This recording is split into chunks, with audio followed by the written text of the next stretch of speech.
What's up, heroes? Welcome to the Producer Life Podcast, episode 85. Today I'm joined by Sai, better known as A Boy With A Bag. Sai is a multi-talented producer who was born in India and spent time growing up in both South India and Chicago. He's an up-and-coming house music producer with his first release on Dim Mak Records 2 months ago. Sai's been generating a lot of interest online with his high-energy, danceable tracks, which resulted in a recent interview with EDMIdentity. During this episode, we discuss his love of house music, his Mac-centric workflow, and how his Dim Mak release came about. But first, I gotta give a big shout out to this show's sponsor, Melodics.com. So if you haven't tried it, the Melodics desktop app gamifies learning to finger drum, play the piano, or just level up your drumming skills. Now, even if you've tried taking music lessons in the past and you had trouble sticking with it, you gotta try Melodics. It's just a totally different experience because it is available to you 24/7 at your computer, and it works with any MIDI controller, and it just makes the learning process a lot of fun. I started back in with the app, and there's just an amazing number of lessons and courses to take in multiple different genres and styles.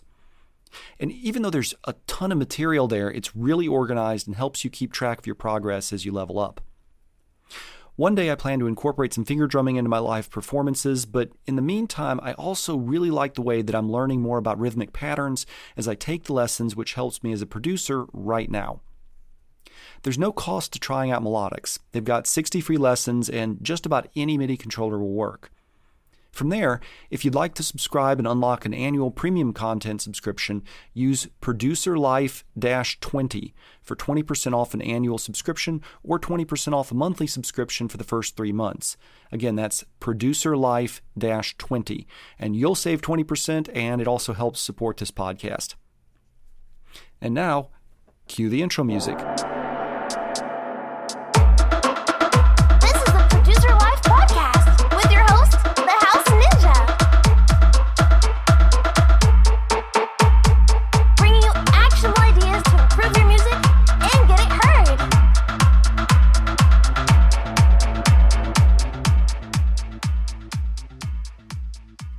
All right, Sai, welcome to the Producer Life Podcast. I'm so glad to be on. Thank you for having me today.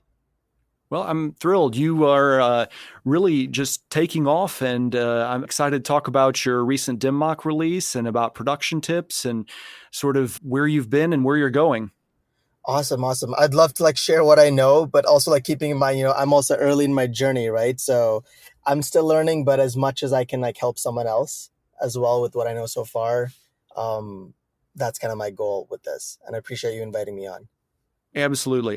So you've already come a long way, and as I understand it, you grew up in India and you're now in Chicago. Can you talk a little bit about that transition and what brought you to the United States first?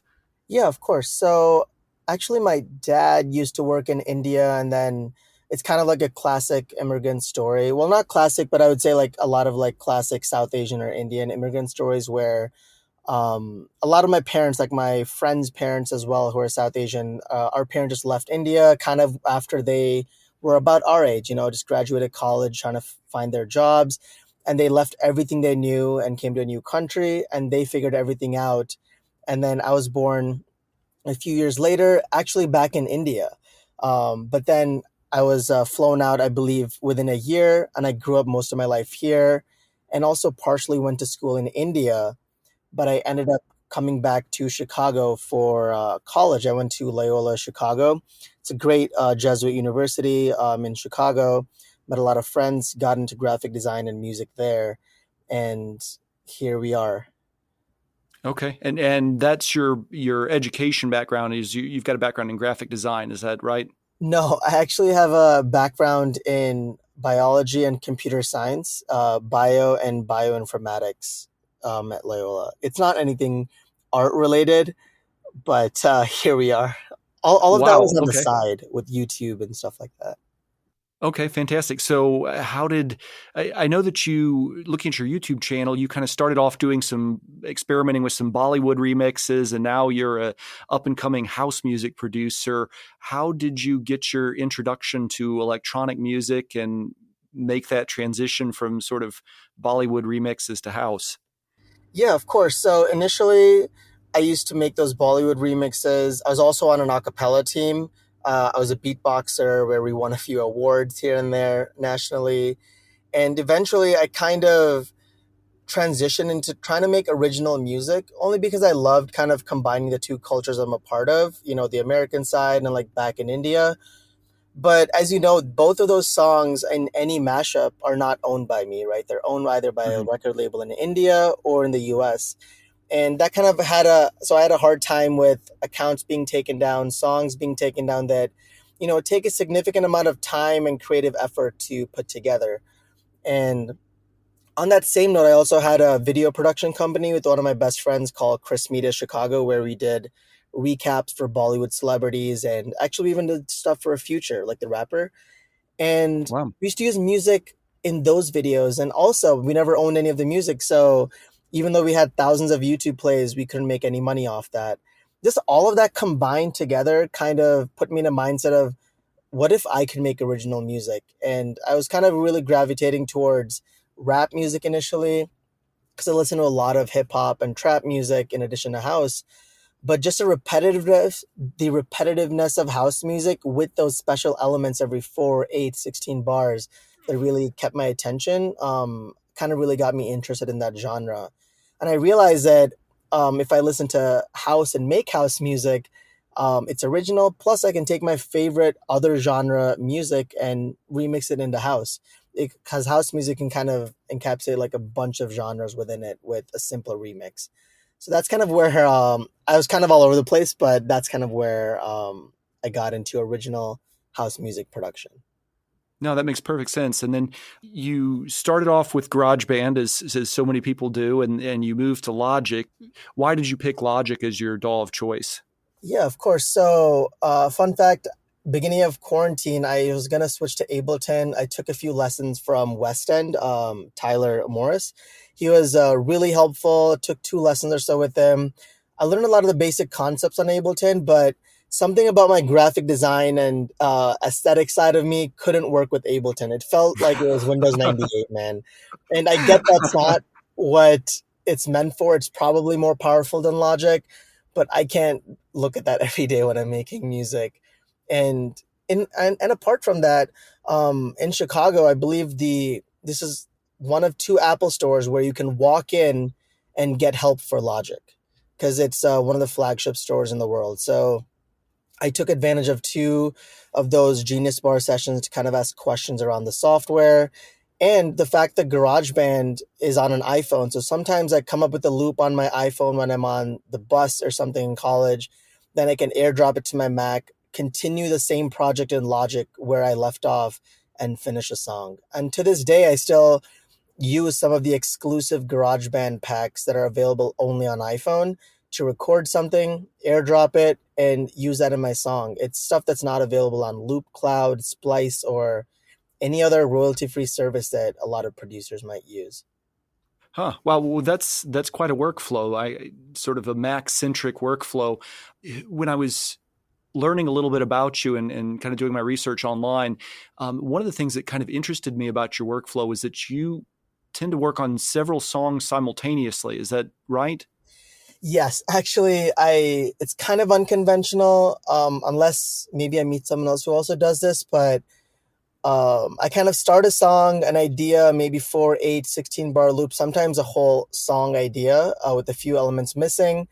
And I kind of think of another idea. So I start a new idea every 2, 3 days or so. And it's not full-fledged ideas, but what I do every once in a while is look at a few of these exported waves. So first of all, when I start a new idea, I export the project as a wave file, upload it to SoundCloud on private.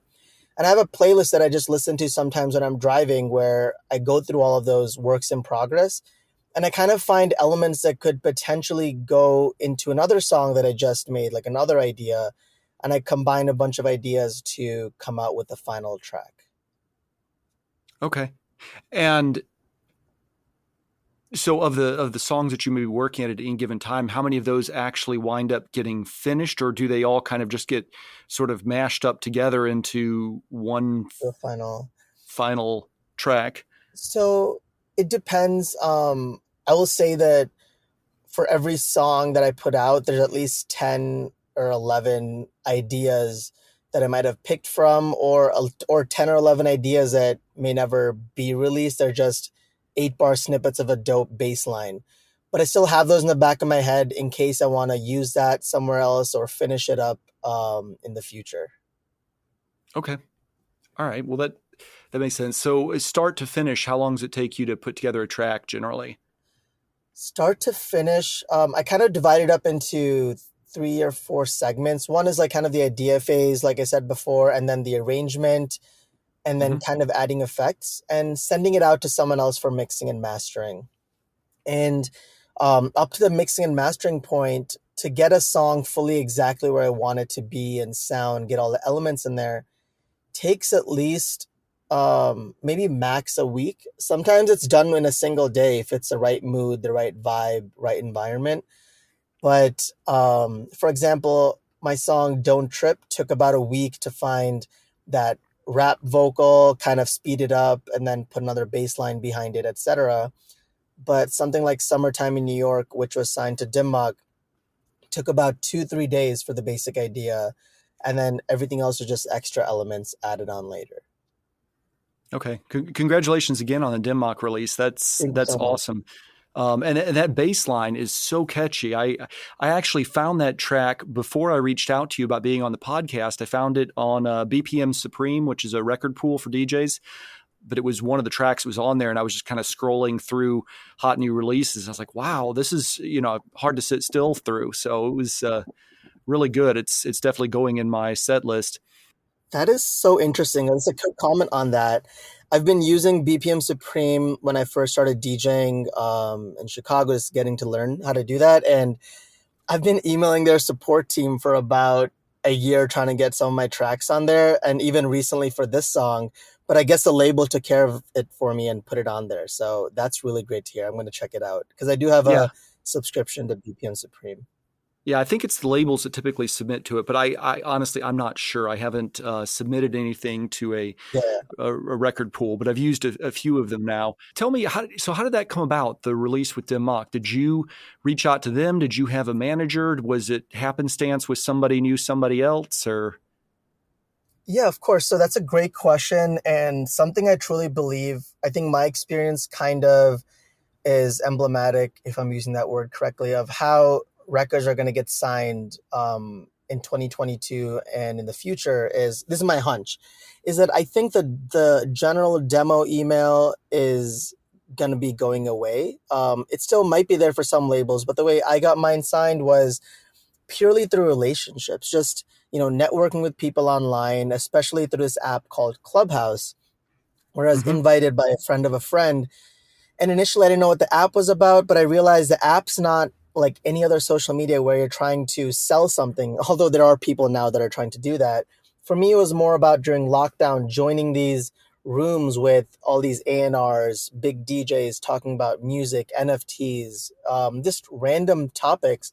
And I met Austin Kramer, who's great. He works at Tomorrowland. He had some experience at Spotify, and I joined this room called Dope or Nope on Clubhouse, and that's where I met Lauren, who ended up signing my record to Dim Mak. He's a VP of the record label, and it came about after I DM'd George Hess, who actually works at Armada Music, also part of the same Clubhouse room.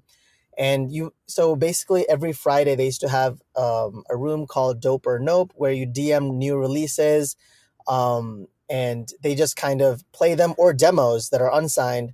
They play them, discuss them, and see if anything can get signed.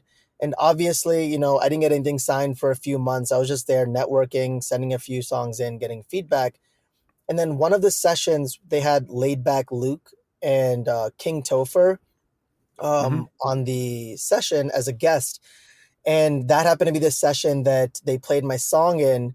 And kind of for the first time after, not getting response for demo emails or any of that, I had 4 or 5 people say, I'd want to sign your record. Like multiple people in the room wanted to. Laid Back Luke, a bunch of people in there. And I was like taken aback. I'm like, wow, going from like no one responding to emails to a bunch of people wanting it. It was an interesting experience. And then eventually I talked to George Hess, and then Lauren eventually was passed on to him. And he kind of took it from there and said, we'd love to sign to Dim Mak. And I guess the rest is history in the making. So that had to have been an incredibly exciting experience.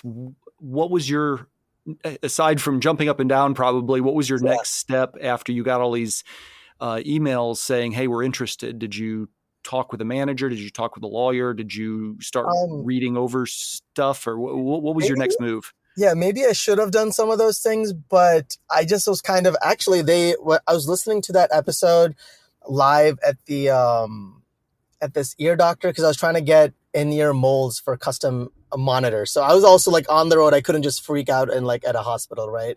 But so I was there. I came back to my car and I was just sitting there. I'm like, holy shit, wait, is this? But also, nothing's guaranteed, right? They showed interest, but that doesn't mean any of them are going to sign it. Right. You can like a record without having to sign it. So I didn't want to count my chickens before they hatch, and I was just waiting. And then after those email conversations, I just kind of went straight ahead. I read the contract. To me, nothing stood out as blatantly kind of taking advantage. They're such a great team, and actually, for being such a big label, Dim Mak allowed me to be part of their marketing discussions and help create the cover art, the Spotify canvas, and marketing plans, etc. So, because that's part of what I love doing, the marketing side, the graphic design, and the fact that they let me do that with them was a great experience. That's fantastic. Okay, great. So shout out to Dim Mak Records and Yes. terrific first experience. First of many, probably. Yes, hope so. Fingers crossed. uh, so you've also done a lot of edits. I was looking at your SoundCloud page, and you've got a lot of different edits of popular tracks in there. What's your approach when you're creating a custom edit for a set? So usually I listen to the song on Beatport and I kind of figure out like what is the vibe, like what vibe am I getting? Is it like, a mid set, early set, late set kind of song? Or sometimes I'm on Spotify and a song comes up and I like everything about it. And the way I think about that is if I was in the studio with this artist, what suggestion or change would I have made if they asked, "Oh, would you want to make a remix or would you want to collab on this?" hypothetically. So, for example, the remix with the Jumpin' song, it was relatively easy to make because West End and Sid left the vocal kind of bare at the second drop. So I usually look for that. That helps me make a proper remix where I can take that vocal, and put all my own production behind it.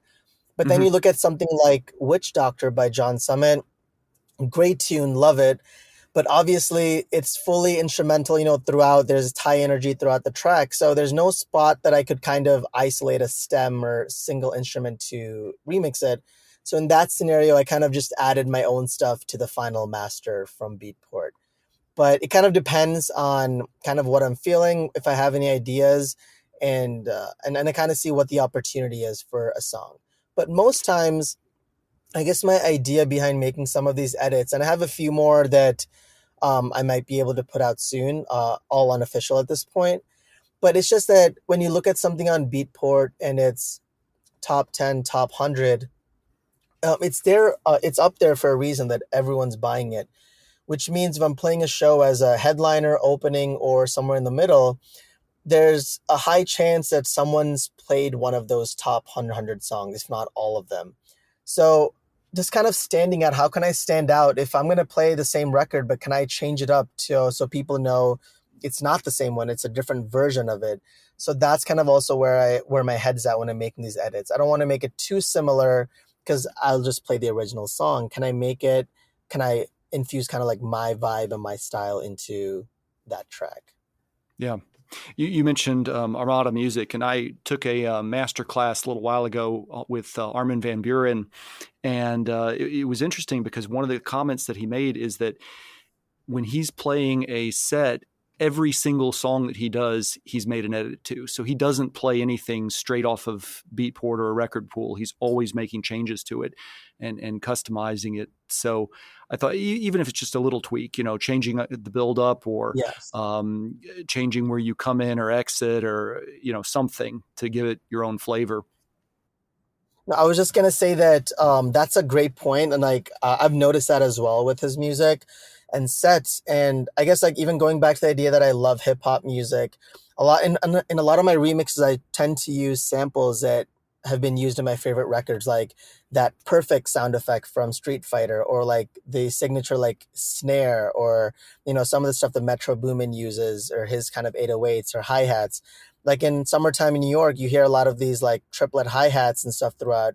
It's kind of taken from a lot of the like hip hop records I've listened to from a lot of my favorite producers in Atlanta. So I try to like mix some of that in and try to use the same idea, like you said, for other remixes. How can I make it stand out? Someone can hear that and say, that's something original, so I like it, but it's also something new, so let me look into it. Okay. Whether you're working on remixes or edits or original tracks, do you have any plugins that you just can't live without? So before I really learned Logic Pro to the extent that I kind of know now, I just kept buying all these plugins. I think Sound Toys has like a whole suite of plugins. I don't know how to use half of them. But ever since Tool Room Academy, they taught me that you can make a really good song with just stock plugins. And then once you know how to do that, then you know why you're buying a certain plugin. And currently, since I know I can do a lot of the things that plugins do natively in Logic, the two main ones I use primarily to speed up my process are Endless Smile and Sausage Fattener by Dada Uh-huh. Life, another artist, and I love them as artists. And I'm like, oh, they made plugins. Let me purchase this, and it's really helpful to make build-ups and kind of add that crunch to any of the drums or bass line, etc. Oh, I hadn't thought about adding them to. Usually, I've used Endless Smile, particularly for build-ups. I've never thought about using it on drums. That's interesting. Oh, no, I meant the Sausage Fattener plugin on drums, because it kind of brings out the top end and makes it a little more, I guess, crunchy. I don't know if that's the right word, but um, Yeah.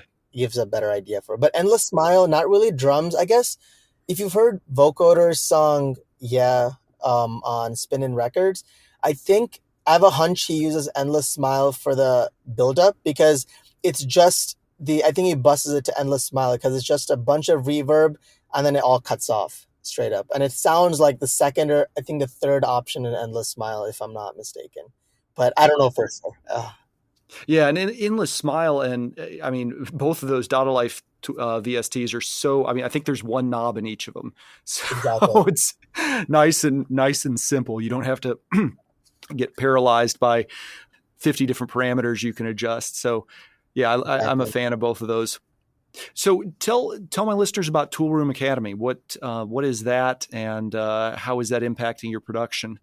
Yeah, of course. So I kind of contemplated over the idea of going into it for about a year. I don't know if things would have been different if I did it a year ahead, but again, I can't have any regrets, right? But I thought about it for a year because it was, like a proper tuition, kind of like a proper class. It's not you pay $1,000 and you get a link to a 10 video playlist.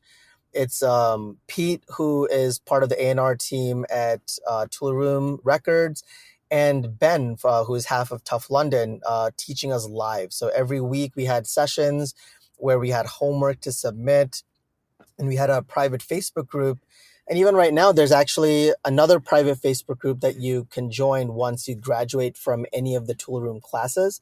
And we have these A&R sessions where Mark Knight's on there. We have, I think, one with, I believe, Paul, or someone who handles artist management for Maxine and these huge Tool Room artists. So just the fact that beyond just giving you the information on how to produce music, is kind of like a community as well. And you get priority at Tool Room submission for demos and get feedback from not just anyone, but like people who are really well known in the industry for their proper house music. That's fantastic. How long have you been a member there? I've been a member. I graduated about a month ago. Our last class was about a month ago, and all of my classmates were added to the other main group about a month ago as well. So I think the course was about 6 months or so, 4 to 6 months. I have to double check, but it was a long time because I was shuffling, work, and then me trying to record DJ sets around Chicago and this course. So it was a lot, but every week I had something to work on. Yeah. Well, that's pretty awesome. So summertime in New York was kind of your senior thesis then. Yes, exactly. I kind of like went back actually because of the course. I went back and I was able to add something that made the bass line more interesting was the the pitch bend at the end of every other note. So that kind of added more of like an oomph to it, in my opinion. And I learned that technique in Tool Room Academy. And it's all this stuff that's in Logic, but you never know how to press all these buttons. I guess before Tool Room Academy, I knew how to press around like 30% or 10% of the buttons in Logic to do what I want to do. Now I'm at like an 80 plus to 90%. And there's still some extra stuff that I can learn on my own as well. Or even just ask in the group, and they're still open to answering questions and helping us out. Is Tool Room Academy mostly Logic users, or is it also Ableton and other DAWs? So I believe it's primarily Ableton, actually. There's a lot more Ableton courses or alumni, but I chose a Logic option, and I believe it might have been a new edition, but they offer both Ableton and Logic. I haven't heard any other DAW offered at the moment, although they might be adding new ones in the future. Okay. All right, I'm going to have to check that out. I've been a member of a similar group, I think, Producer Dojo, but it's run by Il Gates. It's very bass music centric. We've got a lot of artists on there that do other things than just bass, but they've got lots of tutorials. They've got an active community. They've got an A&R team. They've got a label as well. So it seems kind of similar. Yeah, honestly, I think whether it's Tool Room Academy or even some like what you mentioned, or even like Icon Collective, there's a few other platforms as well. And even like my original mentor, Weston, he has a platform called Kickbase, which I've heard great things from a lot of my other producer friends who are just getting started, and they're in his community. So I think at the end of the day, it doesn't really matter who you talk to, just the fact that you do one of those and kind of put your head down and kind of figure it out yourself. Because I don't think any of these are going to make any of us into like superstars, but it gives us the ideas to take those creative ideas in our head and actually put them down. So find a mentor you click with and follow through. 100%. Like West End, I still am able to like talk to him every now and then, be like, hey, what do you think of this song? Or like, what label could I send this to? I asked him, like, I had my first festival gig about a month and a half ago in Chicago, and I don't have a manager, so I didn't know what to say my rate was. So I asked Weston, what should I charge for like, my first gig? And he gave me some insight into his stuff. So just like, it doesn't have to be him, right? But for me, I kind of click with Tyler, but it depends on what kind of music you're making, what artists you like. And today with the internet, it's so cliche to say this, but everyone's so accessible. Like, I just DM people. It doesn't, because what's the worst you're going to get? A no or an ignore? Like, that's fine. But at least you tried. So, and if you DM 100 people, not the same message, but, a heartfelt, like personalized message, and you're genuinely interested in getting their help, I'm pretty sure at least one or two of them will respond, if not all. Yeah. Okay. Good advice. Tell me about that first festival gig. How did it go? And which festival was that? It was called, so it's a festival in Chicago that's been running for quite a few years. And it's more geared towards the classic Chicago house artists and crowd. For example, I met Mike Dunn and Felix the House Cat, a lot of these like iconic Chicago figures. And I was kind of an opener. I played earlier in the day. It was my first festival experience on like a real stage, on a pair of CDJs. And shout out to Marcus, actually. He's one of the people who runs a festival. He reached out to me and said he'd like to book me, and I was so excited. And it's just down the street in a neighborhood called Pilsen.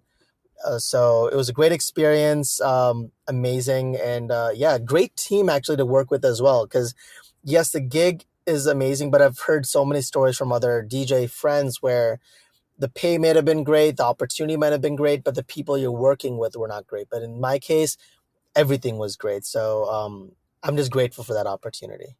Wow, that's amazing. Terrific first experience. And they just reached out to you out of the blue. You hadn't contacted them or anything?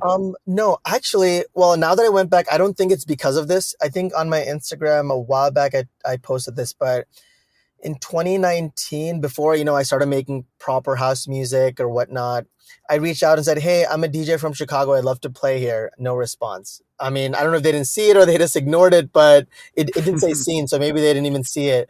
But then later they reached out on their own. And then it's not because of that DM, I guess, but in my eyes, from my perspective, it feels like, oh, I reached out and then it happened later, but I don't think they were directly connected.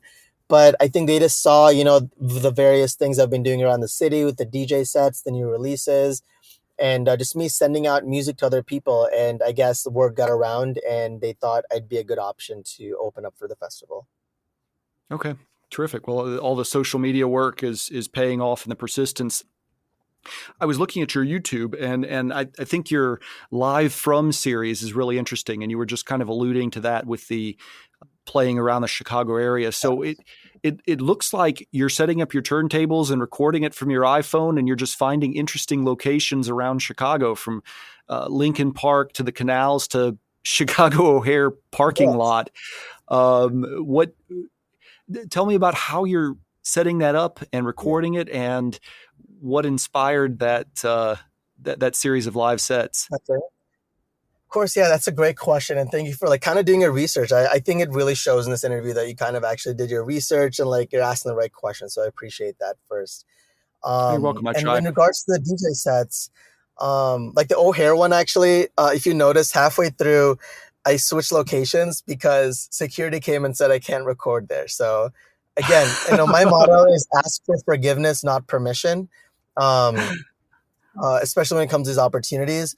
So tried it out, it came out really well. But what I do is, over the pandemic, I did move back home with my parents back in the suburbs, because the rent in the city didn't make sense with, everything locked down, and I moved to the city for the amenities, right?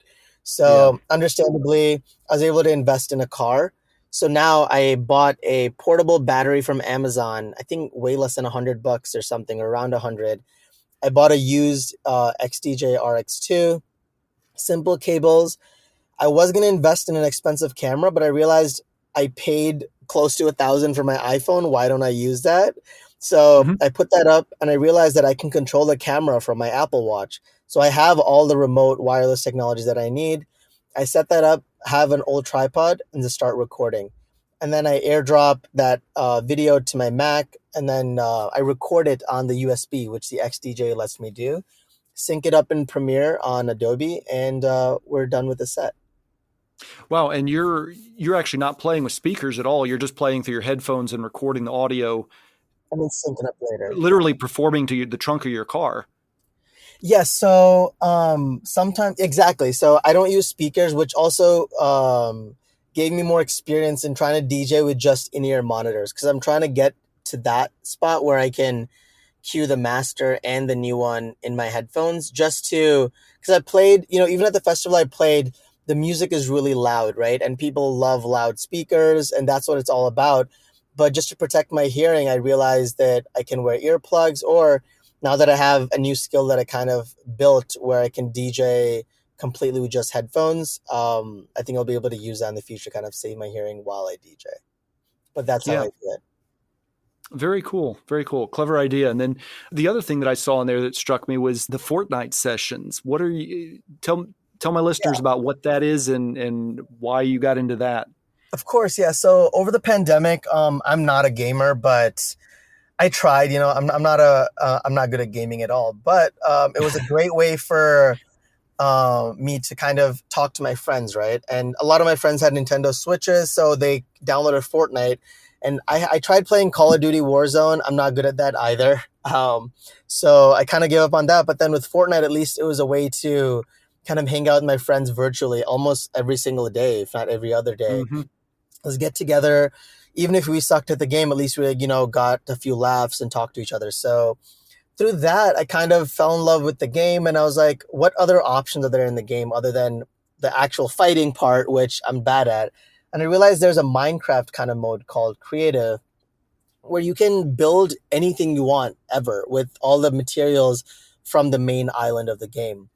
And so I ended up trying to build different stuff, and I realized there's a music kit where there's speakers and like a DJ turntable, etc.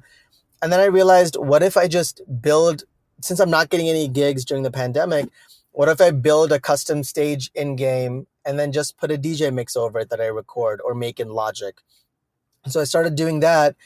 And then I realized to publish an island or make it official, you need a Fortnite creator code via Epic Games, their parent company.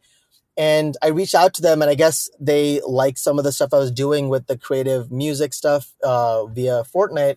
And they gave me kind of official creator status, which allowed me to kind of publish these islands. So, for example, if you or anyone else wanted to visit one of them, I can give you a 16-digit code, and you're able to go in and look at the structure.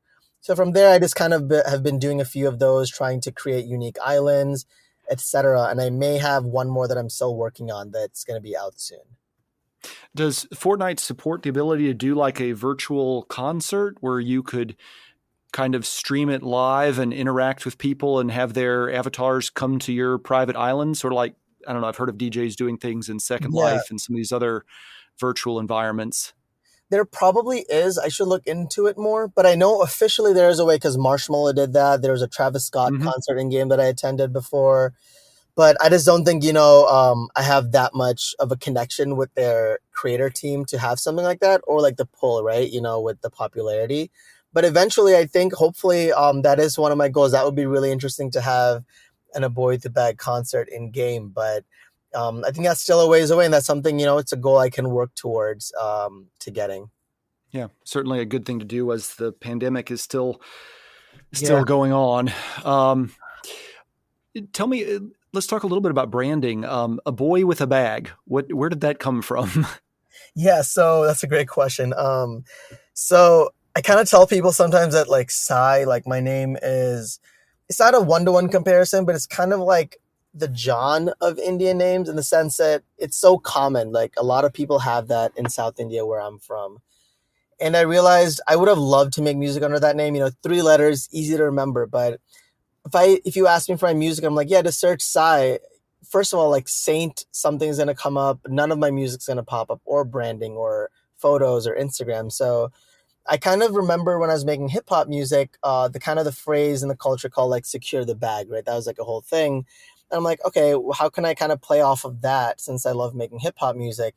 And then just the phrase "a boy with the bag" came to mind after a few ideas I put down on my notes app. And then I Googled that and I realized that the SEO for that is great because no one's ever used that phrase before, I guess, like together as one word. And I went to Google Domains, bought the email, bought the website, changed all my socials to that. And now I can just tell someone, yeah, just Google "a boy with a bag" and the first 100 pages are just my stuff. So it's an easy way to kind of brand myself, I guess. Yeah, that's so important. And that SEO and ability to easily find you is key. I had a Portuguese rocker on a while back that I've collaborated with a couple of times, Sandra Bullitt, and does some amazing stuff online. She's been very active on Fiverr. She does vocals and all sorts of interesting live streams.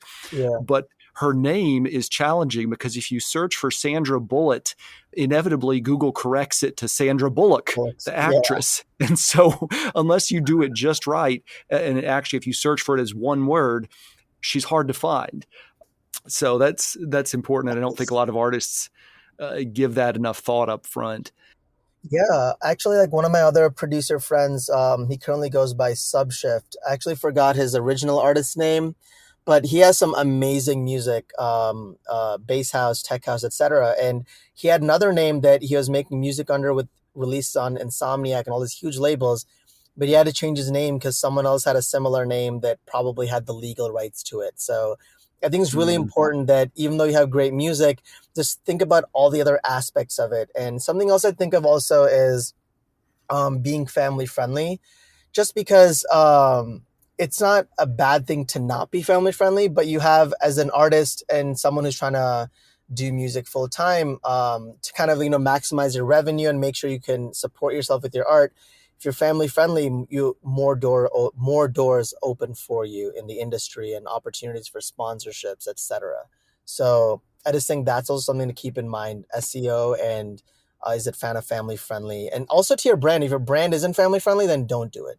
Kind of being true to yourself and kind of making sure it's accessible to as many people as possible. Increase your total market reach. Why not? Yeah. Well, you certainly do a good job with that positivity in your brand and sort of bringing that out and hyping up other artists. And I think that's terrific. And I kind of go for the same thing myself. One of the things I was noticing about you is you're sort of a champion for inclusivity in the DJ community. Can you talk a little bit about that and how that relates to your brand? Yeah, of course. So, I mean, me being like a South Asian guy, just in America, just trying to make house music, which is inherently more of a Western genre. I think I've just been seeing. Obviously, there's like the idea, general discussion that a lot of DJs are just straight white guys, and I see that. I see that argument a lot. But the problem is, I do know a lot of great producer friends who are just straight white DJs, but they're amazing human beings, great producers. But I think a lot of them I talk to understand that there's room here for everyone to kind of coexist and slowly increase the diversity.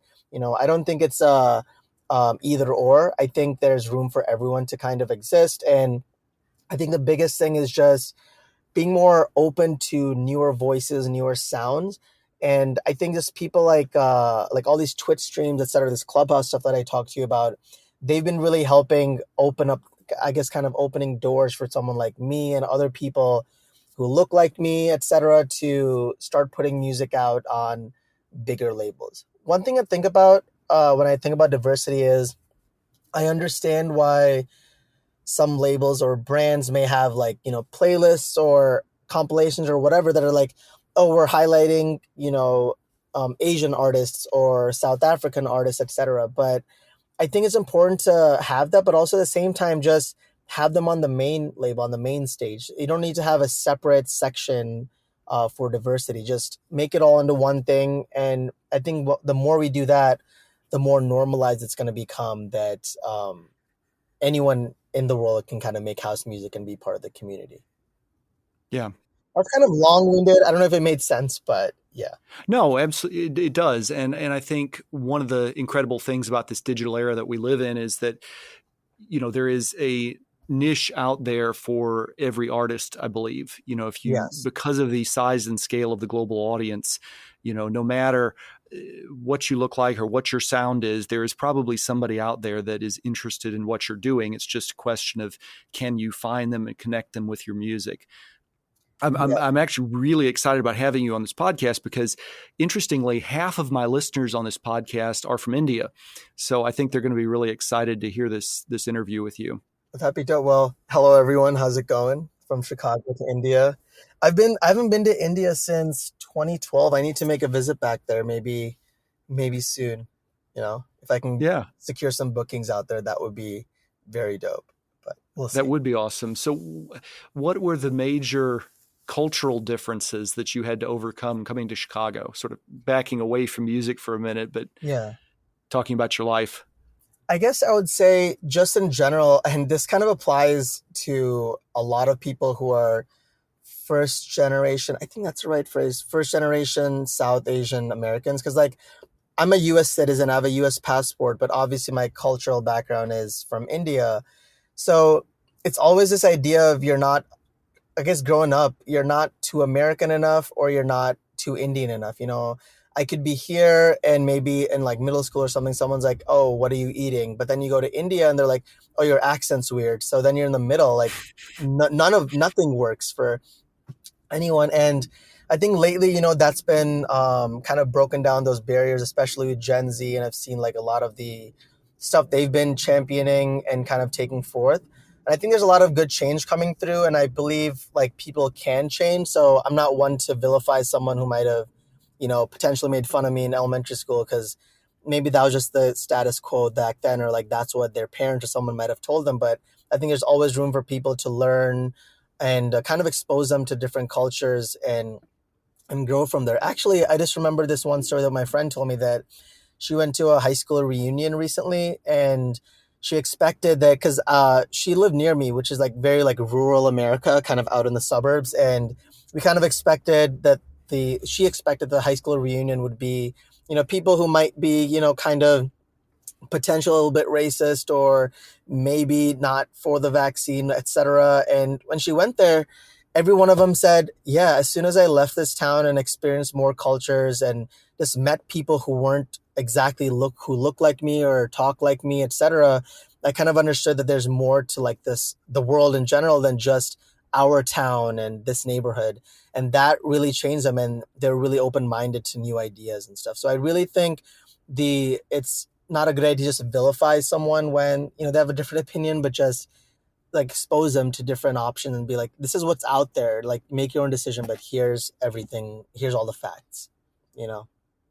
Yeah, the optimist in me wants to believe that if we expose people to enough ideas, people will sort of gravitate towards the positivity and the, you know, I worry here in the United States that we've, particularly over the last couple of years, we've become very, very polarized, and that worries me. And I don't know what the answer is to bringing people back together again. Certainly as a DJ, I would like to think that bringing people together for good music and mingling and having a good time helps, but there's also some tough discussions that need to happen. Exactly. I mean, so at this point, I'm not really a touring artist yet, which hopefully, you know, if things pan out, that would be a great option for me. But I see a lot of my other friends in the industry, big and small, getting back into their tours and stuff. And just the whole idea of, you know, with everything going on with the pandemic and people being safe, whether it's distancing or taking whatever to make sure you're safe from it, it just like changed up so much of the conversation from just the music to, you know, a lot of the arguments and like bringing politics into it. But I don't know. I just wish everything kind of went away, but you know, that's not how life works. We have to work through it. Again, just like you said, I have no answers either, but hopefully someone who has more influence than both of us makes the right decisions for people to be on the right track. But, you know, I guess we can do what we can do. Yeah. Do you have, you know, looking 20 years down the road when you are a major recording artist and traveling the world, do you have an opinion on artists using their platform to champion particular social causes? You know, there's some artists that are very active with that and others that steer clear of it and just focus on their music. If you had millions of followers, how would you use that influence? I think personally, again, this is like hypothetical, right? Because I don't have any of that at this point. But I believe, yeah, you or me either. I believe that if you have a platform, and first of all, as an artist, people say, oh, you should kind of stay out of politics. But the idea of that is absurd to me because you're living, I mean, it's another cliche. We live in a society. Yes, we do. So, you know, you're part of that. Like you're part of a neighborhood where taxes apply to you, mandates apply to you, rules that are made apply to you. So I think you have the right to talk about different political issues. But at the same time, I think when you have a large audience, unlike me right now, I don't have a huge audience. So if I don't know, I'm like skateboarding or I'm biking on the sidewalk, which apparently you're not supposed to do in Chicago. It's not as a big deal as if like Fisher or someone else kept doing that every day, because the number of people that see him and think, oh, I'm going to do this too, is going to be way more than someone thinking, oh, a boy with the bag did this, I got to do this. But I think as your following grows, you definitely have to make sure that what you post isn't just, it's not viewed by one or two people. There's millions of people watching this, and everyone is going to interpret that in their own way. So you kind of have to keep that in mind, I guess, as you grow. But I guess I would say that I would want artists as they grow their following, and I guess myself included, to kind of champion causes that would be good for like, I guess, the greater good of society. But it's kind of hard because I've seen some artists kind of, you know, go really into like the political side and it becomes their brand over the music. And that's kind of a difficult place to be, I think, when you're trying to create art as a creative person and some of your other comments kind of overtake that. I think there's a balance there. I don't know what the balance is because I've never had to find that balance, but I do want to find that balance before I'm forced to find that balance. Yeah, I feel like part of it is picking causes to champion that match your brand well. So, you know, in my case, this last year, I certainly posted a lot of things, and I had a pop-up banner on my website about wearing masks, which works very well for a costume ninja DJ. So that fit well, but it's also an important social message.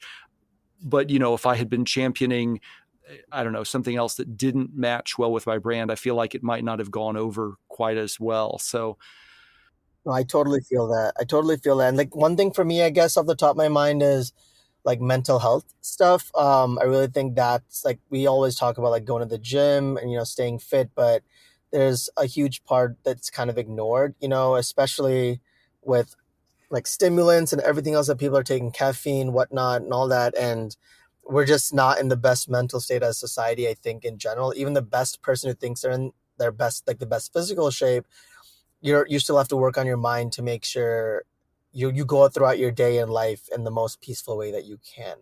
So I think that's something that I really champion and I hope to continue. yeah, that's good. I think we definitely need more people because you don't see the wounds to the mind, and people forget about mental illness, and a lot of people cover that up, and so we need more people to speak out about that. So you said you would like to become a touring artist down the road. What's next for you? How are you going to capitalize on this momentum that you've got built up? I guess currently I'm focusing on kind of one release at a time. I'm just talking to some of the people that I know, trying to see where I should send some of the music to, or should I self-release? What should I do next? I'm not in a hurry, at this point to kind of start touring, next year. So I think it's having that luxury of not having to, like the pressure of having to put music out constantly. Because I know there's some artists where it's their full-time job and you kind of need that touring money to kind of eat and like your daily life. Currently don't have that pressure. So I think I'm able to take it slowly and kind of see what's best for me. And eventually, hopefully I can have another record out by the end of the year and go from there. Okay. Well, terrific. Tell my listeners where they can find you online. Of course, yeah. Like I said, with our branding conversation, just Google "A Boy with a Bag" with no spaces between the words, and you'll find all my platforms and everything on Google. Or if you're on a specific platform to search for that, that's probably going to be my @ Okay, perfect. Well, thank you so much for being here today, Sai. Of course, thank you for having me. This is my first interview, and I'm excited to see how it goes. Thank you so much for listening.